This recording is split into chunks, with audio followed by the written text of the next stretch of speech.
अस्सलाम वालेकुम एवरीवन, मैं हूं मोहम्मद तलहा और आप लोग देख रहे हैं तलाश फेस अकेडमी। सो आज जो है खातून Pakistan government degree college for women का जो प्रीलिमिनरी एग्जामिनेशन था 2020 और 2021 का उसका जो है वो हम लोग पेपर सॉल्व करने वाले हैं। बेसिकली एमसीक्यूज़ की प्रैक्टिस करने वाले हैं, क्योंकि मैंने सोचा कि एक बहुत ही अच्छा आइडिया रहेगा कि क्यों ना हम लोग जो है ये डिफरेंट कॉलेजेस के पेपर्स को सॉल्व करते करते डिफरेंट एमसीक्यूज़ की प्रैक्टिस कर लें।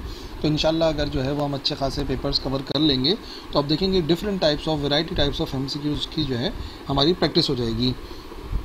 सो ये जो खातून पाकिस्तान का पेपर है बैलेंस पेपर है वैसे मेरे देखा हुआ, और एमसीक्यूज़ इसमें बहुत कुछ अच्छे भी हैं और कुछ बहुत आसान से भी हैं। तो जाहिर सी बात है हमारा भी जो पेपर आता है वो काफ़ी ज़्यादा बैलेंस आता है, तो अच्छा ही है। Question number 1, the expression of physical quantity in terms of product of the power of the fundamental quantities MLT। है पता, 3 फंडामेंटल क्वांटिटीज़ होती हैं MLT, और हम जो है अगर उनको MLT के लिहाज से शो करते हैं तो इस MLT के लिहाज से शो करने को क्या कहा जाता है? In simple words, it is known as dimension. तो इसमें कुछ सॉल्व करने की ज़रूरत ही नहीं है, MLT से शो करते हैं तो डायमेंशन कहलाती है। क्वेश्चन नंबर 2, प्लैंक्स कांस्टेंट जिसका फॉर्मूला इन्होंने दिया हुआ है energy divide by frequency has the dimension, उसकी क्या डायमेंशन होती है? तो सही है, सॉल्व करते हैं, प्रैक्टिस करते हैं। प्लैंक्स कांस्टेंट जो है ना, चलो सी से शो कर देता हूँ। ऊपर एनर्जी है और याद रखो नीचे फ्रीक्वेंसी है, तो हर एक की डायमेंशन देखनी पड़ेगी। एनर्जी की डायमेंशन तो हमें पता है ML स्क्वायर T-2 होती है डिवाइड बाय फ्रीक्वेंसी की अपनी डायमेंशन होती है T इनवर्स। क्यों? क्योंकि आपको फॉर्मूला पता होगा F बराबर होता है 1/T के, तो इस वजह से T इनवर्स हो जाएगा। ठीक है ना। अब ये जो T इनवर्स है पावर ऊपर ले जाओ तो ये हो जाएगा ML स्क्वायर T-2 है, और ये वाला T ऊपर जाके प्लस का 1 हो जाएगा। -2 + 1 कितना हो जाएगा? -2 + 1 हो जाएगा ML स्क्वायर T-1। तो ये जो कांस्टेंट है, जो प्लैंक्स कांस्टेंट है, ये जो C है ना, बेसिकली ये प्लैंक्स कांस्टेंट होता है। इसकी डायमेंशन बराबर आ रही है ML स्क्वायर T-1 के। तो हमें सही आंसर देखना है ML square T-1, ML square T-1, ML square T-1। ठीक है ना। तो एनर्जी डिवाइड बाय फ्रीक्वेंसी करना है। Okay, so number 3, J and K are unit vectors along Y and Z axis respectively. तो K क्रॉस J किसके बराबर होता है? तो जो मैं टेक्निक बताता हूँ, ट्रिक बताता हूँ, उसी को रिवाइज कर लेते हैं। I J K और K से आ जाओ दोबारा से I की तरफ। अगर एरो की डायरेक्शन में चल रहे हो तो प्लस का तीसरा वेक्टर आता है, अगर एरो के अपोजिट चलोगे तो नेगेटिव्स का साइन आएगा। तो हमें मालूम करना है यहाँ पर K क्रॉस J। तो K क्रॉस J का मतलब इसके अपोजिट चल रहे हैं, तो आंसर तो आएगा I, लेकिन क्योंकि इसके अपोजिट जा रहे थे तो साइन आ जाएगा माइनस का I। तो यही टेक्निक है, सबसे आसान सी। आंसर हो जाएगा माइनस का I, ए वाला आंसर था। क्वेश्चन नंबर 4, द मैग्नीट्यूड और resultant of 3 Newton 4 Newton forces acting at right angle on an object is. इसका तो सिंपल सा आंसर 5 न्यूटन के बराबर आता है।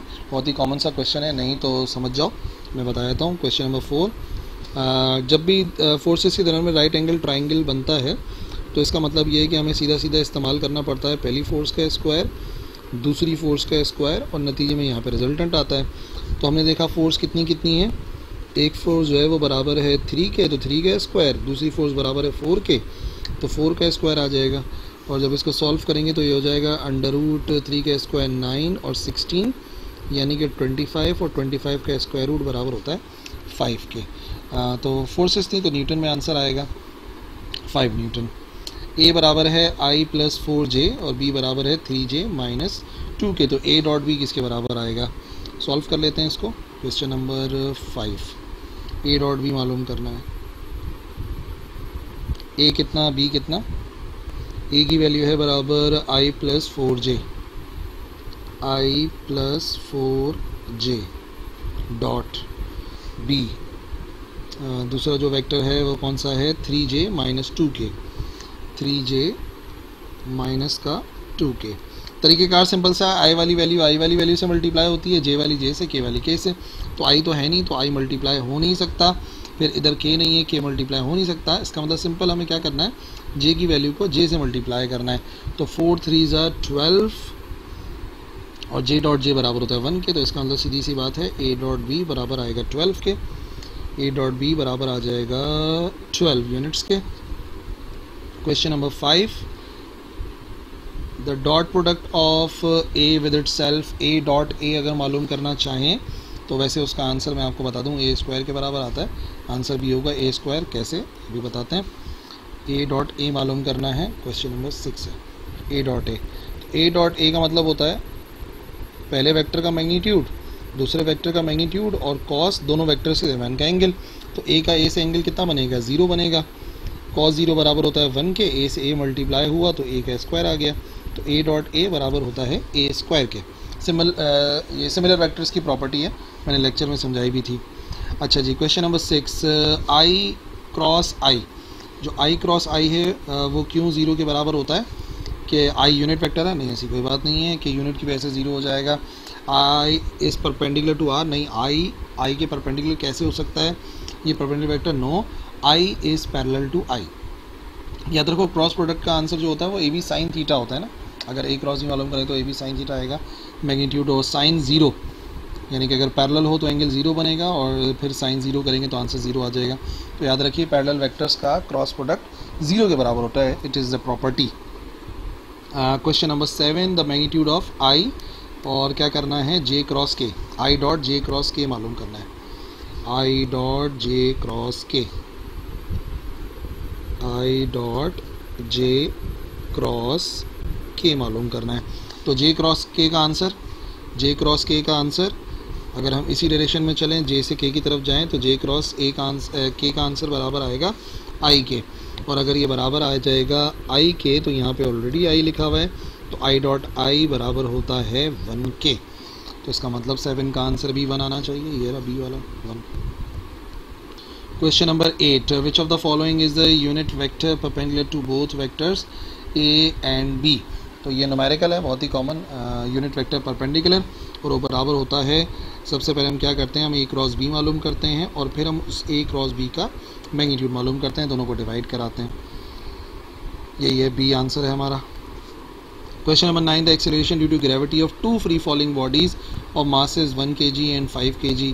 1 किलो की बॉडी गिर रही है नीचे, 5 किलोग्राम की बॉडी गिर रही है, तो acceleration due to gravity in bodies की कितनी होगी? तो ये मत कह देना कि भाई भारी वाले की ज़्यादा होगी, भारी वाले की ज़्यादा नहीं होती। एक्सेलरेशन ड्यू टू ग्रेविटी मास पे डिपेंड नहीं करती है और वो हर बॉडी के लिए सेम होती है, the same 9.8 metre per second square, चाहे हल्की बॉडी गिरे चाहे भारी बॉडी गिरे। Question number 10, if a particle is moving with constant speed in a circle then its velocity is. अगर स्पीड कांस्टेंट है, सर्किल में मूव कर रहा है, तो डायरेक्शन लगातार चेंज हो रही है, और अगर डायरेक्शन लगातार चेंज हो रही है तो इसका मतलब उसकी वेलोसिटी लगातार चेंज हो रही है, इट मीन्स कि इट इज़ वेरिएबल। सही ना, लिखा हुआ एक पार्टिकल मूव कर रहा है कांस्टेंट स्पीड के साथ, तो उसकी वेलोसिटी के साथ क्या होगा? तो याद रखो अगर सर्किल में मूव कर रहा है तो लगातार डायरेक्शन चेंज हो रही है, डायरेक्शन चेंज होने का मतलब वेलोसिटी चेंज हो रही है, it means velocity is variable. Question number 11, if the velocity of an object is uniform then its. अगर वेलोसिटी एक ऑब्जेक्ट की यूनिफॉर्म है तो इसका मतलब वेलोसिटी सेम है, स्पीड और डायरेक्शन रिमेन सेम। मतलब पहला ही आंसर सही आ गया। याद रखिए अगर किसी बॉडी की वेलोसिटी यूनिफॉर्म है तो ना स्पीड बदलती है ना ही उसकी डायरेक्शन बदलती है। अगर हम बोलें कि डायरेक्शन बदल रही है तो फिर सब गलत हो जाएगा। अगर ये वेलोसिटी यूनिफॉर्म है तो जो स्पीड है और जो डायरेक्शन है वो दोनों सेम रहती हैं। Question number 12, if the temperature rises the coefficient of fluid friction decrease हो जाता है। जब टेम्परेचर बढ़ता है तो मॉलिक्यूल्स के दरमियान में जो फ्रिक्शन होती है, मॉलिक्यूल्स का फासला बढ़ जाता है, तो अपने आप फ्रिक्शन कम हो जाती है। A body goes from 2 metre to 6 metre mark, और उसके बाद 2 मीटर मार्क की तरफ वापस आती है इन 3 सेकेंड, तो एवरेज स्पीड कितनी होगी? क्वेश्चन नंबर 13, देखो सिंपल सी बात है, एवरेज स्पीड का जो फॉर्मूला है वो बराबर होता है टोटल डिस्टेंस कितना कवर हुआ और कितने टाइम में कवर हुआ। अब ये कह रहे हैं कि पहले 1 मीटर का मार्क है मिसाल के तौर पे, फिर 2 मीटर का मार्क है, 3 मीटर का, 4 मीटर का, 5 मीटर, 6 मीटर, 7 मीटर और 8 मीटर। पहले जो बॉडी है वो कहाँ से कहाँ गई? पहले बॉडी गई है 2 से 8 की तरफ, पहले बॉडी गई 2 से 8 की तरफ, तो उसने कितने मीटर का फासला तय करा? 6 मीटर का फासला तय किया। और उसके बाद क्या हुआ? 8 से दोबारा 2 की तरफ वापस आ गई, 8 से दोबारा 2 की तरफ वापस आ गई, तो फासला हो गया 6 मीटर। क्योंकि स्पीड की बात हो रही है तो डायरेक्शन इन्वॉल्व नहीं करनी है, टोटल डिस्टेंस जो हो जाएगा वो बराबर हो जाएगा 12 मीटर के, और टाइम जो है वो 3 सेकेंड लगा, तो कैंसिल करेंगे तो एवरेज स्पीड आ जाएगी 4 मीटर पर सेकेंड। ठीक है ना। डायरेक्शन अब ये मत सोचना कि -6 क्यों नहीं करा, क्योंकि वेलोसिटी की बात नहीं हो रही है, स्पीड की बात हो रही है। स्पीड में टोटल डिस्टेंस देखा जाता है 4 metre per second. Walking is possible due to the Newton's third law of motion.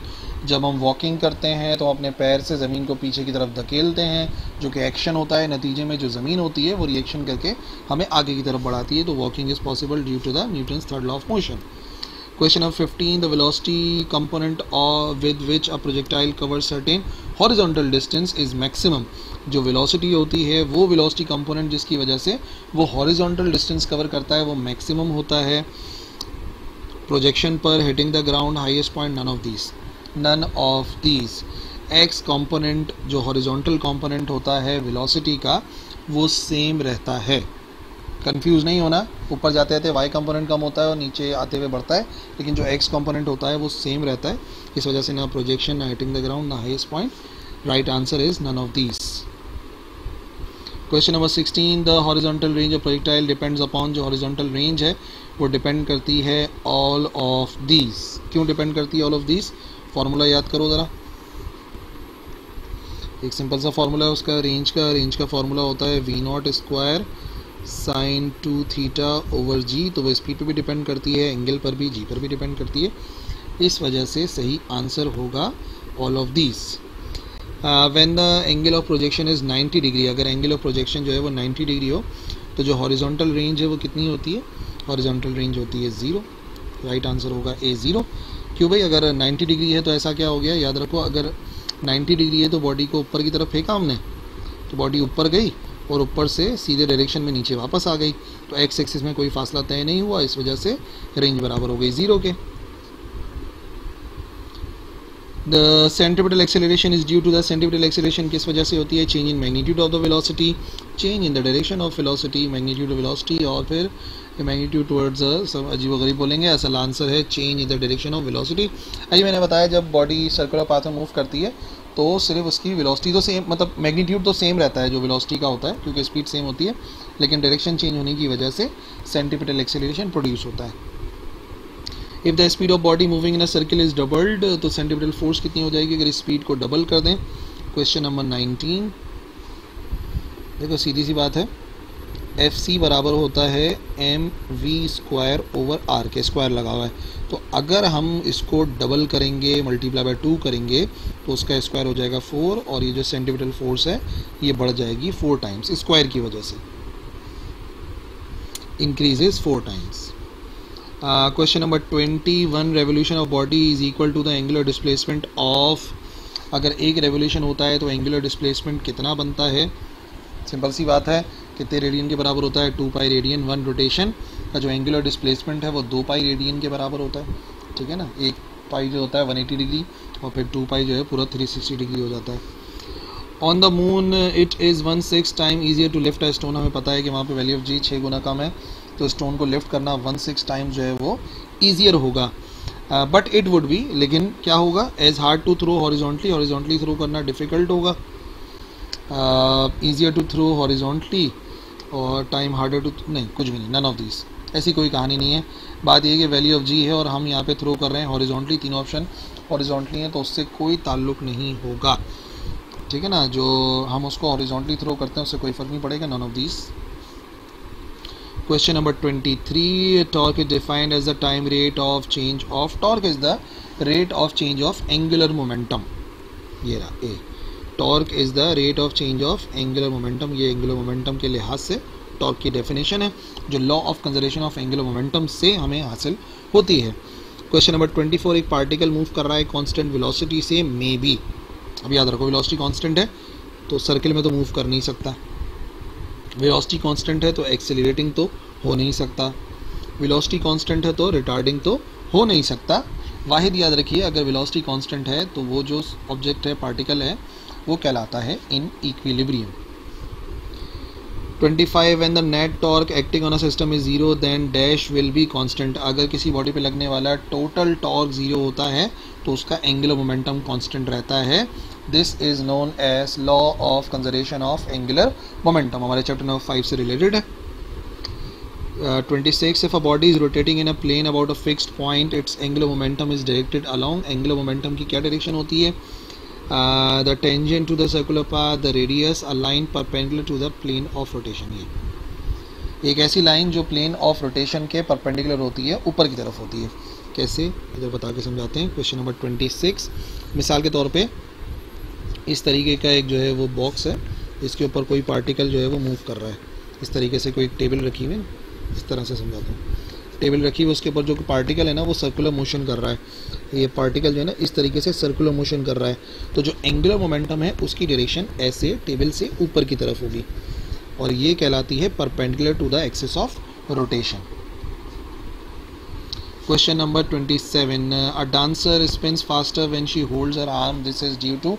आमतौर पे स्केटिंग के अंदर जब डांसिंग का टाइम आता है तो डांसर जो है वो फास्ट स्पिन करती है जब वो अपने हाथों को अपनी बॉडी के करीब ले जाती है, होल्ड कर लेती है। दिस इज ड्यू टू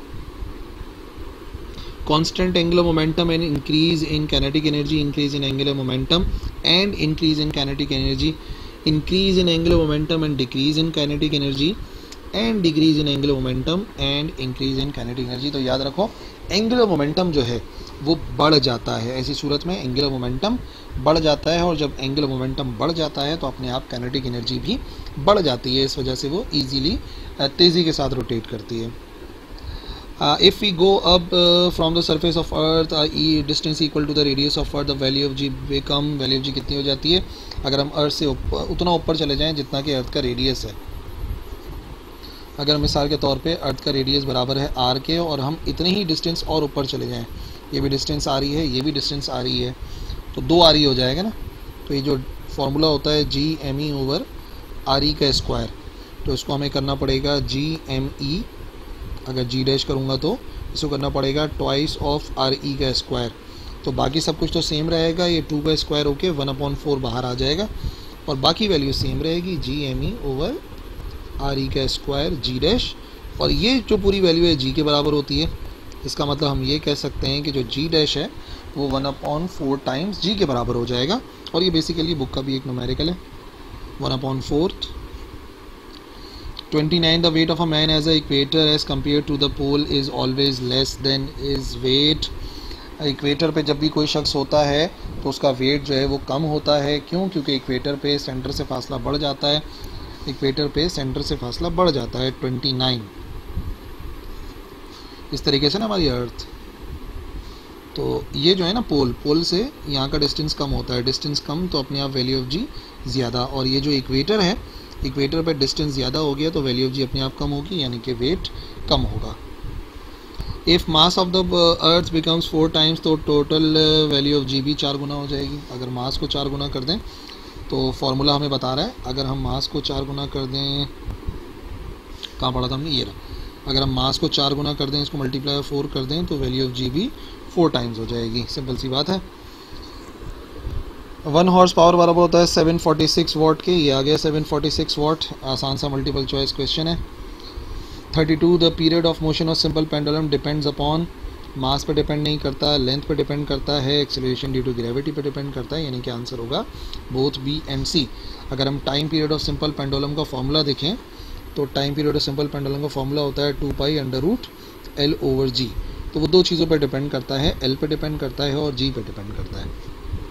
ये था हमारा क्वेश्चन नंबर 32, तो मार्क कर देता हूँ, ठीक है ना। तो both B and C. The absolute potential energy of a body in earth's gravitational field directly proportional to the mass of body, inversely proportional to the mass of the body, depends upon the size of the body, depends upon the shape of the body. तो formula देखना पड़ेगा GME over R। तो इसका मतलब क्या हो गया, मास पे कैसे डिपेंड कर रही है, मास पे डिपेंड कर रही है डायरेक्टली। फॉर्मूला होता है GME ओवर R। तो अगर मास बढ़ेगा तो एब्सोल्यूट पोटेंशियल एनर्जी भी बढ़ जाएगी। Question number 34, if theta is the angle between the applied force and the displacement, तो वर्क डन का फॉर्मूला होता है FD cos थीटा। ठीक है, ये आ जाएगा FD cos थीटा बिना किसी वेक्टर साइन के। क्वेश्चन नंबर 35, एक ऑब्जेक्ट है जिसका मास m है, मोमेंटम p है, तो काइनेटिक एनर्जी कितनी होगी। तो उसको सॉल्व करना पड़ेगा, सॉल्व करवाते हैं। क्वेश्चन नंबर 35, क्या चीज़ क्या है, पता है काइनेटिक एनर्जी मोमेंटम का रिलेशन बनाना है बेसिकली ना हमें। तो देखो मैं आपको याद दिलाता हूँ, काइनेटिक एनर्जी का फॉर्मूला क्या है, काइनेटिक एनर्जी बराबर होती है 1/2 mv² के। ज़रा इस इक्वेशन को मल्टीप्लाई और डिवाइड कराओ m से, क्यों करा रहे हैं वो अभी समझ में आ जाएगा। तो ये बनेगी kinetic energy is equal to 1/2, ऊपर हो जाएगा m² v² और अपॉन में आ जाएगा सिर्फ और सिर्फ m। अब ये जो लिखा हुआ है ना यहाँ पे m² v², ये बेसिकली होल स्क्वायर लिख सकते हैं इसको, और ये बन जाएगा मोमेंटम का स्क्वायर, क्योंकि हमें पता है ये इसको ऐसे भी लिख सकते हैं mv का होल स्क्वायर, और mv खुद बराबर होता है मोमेंटम के, तो p आ जाएगा, और अपॉन में लिखा हुआ है 2m। तो इसका मतलब काइनेटिक एनर्जी और मोमेंटम का जब भी हम रिलेशन बनाएंगे तो बराबर आएगा p²/2m के। तो राइट आंसर हो जाएगा p²/2m, यानी कि b वाला। Question number 36, velocity of sound in vacuum at 0 degree centigrade. बहुत कंफ्यूज करते हैं भाई। अब जैसे ही स्टूडेंट पढ़ते हैं आमतौर पर 0 डिग्री सेंटीग्रेड वो बोलते हैं 332, क्योंकि याद किया होता है, लेकिन वैक्यूम की बात हो रही है, वैक्यूम में साउंड ट्रैवल करता ही नहीं, तो जब वैक्यूम में साउंड ट्रैवल नहीं करता तो आंसर होगा 0। ठीक है भाई। एक spring, the spring of force constant के है, उसको 3 इक्वल पार्ट्स में अगर काट दें तो फोर्स कांस्टेंट हर एक पार्ट का कितना हो जाएगा, तो हर एक पार्ट का फोर्स कांस्टेंट सेम ही रहेगा, वो किस साइज वाइज पे डिपेंड नहीं करता।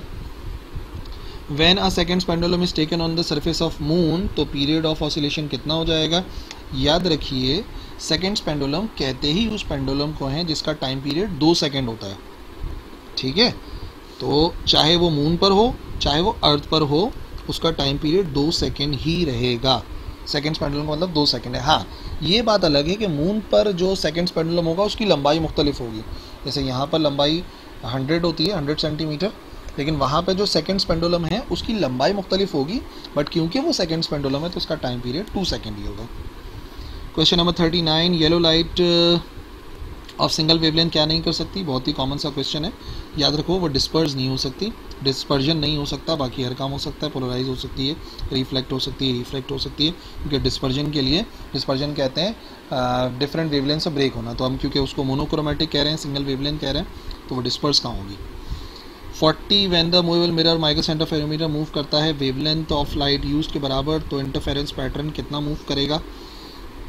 तो माइक्रो सेंटर फेरोमीटर का फॉर्मूला, माइक्रो सेंटर फेरोमीटर में जो फार्मूला यूज़ होता है वो बराबर होता है x = m λ/2।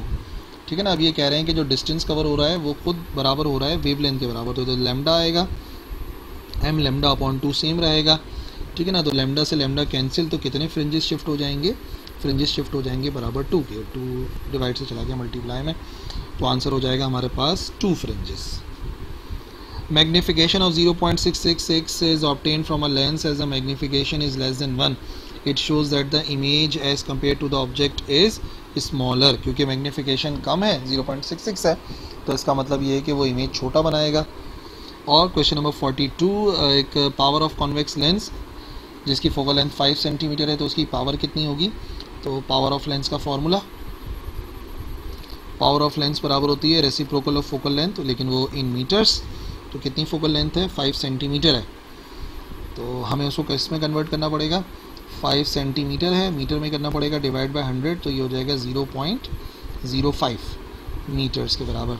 तो 1 डिवाइड बाय 0.05 बराबर हो जाएगा 20 डायऑप्टर के। तो इसका मतलब पावर ऑफ लेंस बराबर होगी 20 dioptre. Right answer is C, 20 dioptres. और इसके बाद अगर शॉर्ट क्वेश्चंस को देखें तो शॉर्ट क्वेश्चंस ऑलमोस्ट जो पास्ट पेपर के अंदर है थोड़े बहुत चेंज वैल्यूज़ के साथ हैं, तो वैसे तो लिंक जो है वो डिस्क्रिप्शन में होगा, वहाँ से डाउनलोड करके आप प्रैक्टिस कर सकते हो और मेरे चैनल पर सर्च कर सकते हो। ये सारे तकरीबन क्वेश्चन डिफरेंट वैल्यूज़ के साथ मौजूद हैं। और MCQs में कोई कन्फ्यूजन बाकी रह गई है तो लिख सकते हो कमेंट सेक्शन में, मैं इंशाल्लाह रिप्लाई करूँगा। That's all for today. अल्लाह हाफिज़।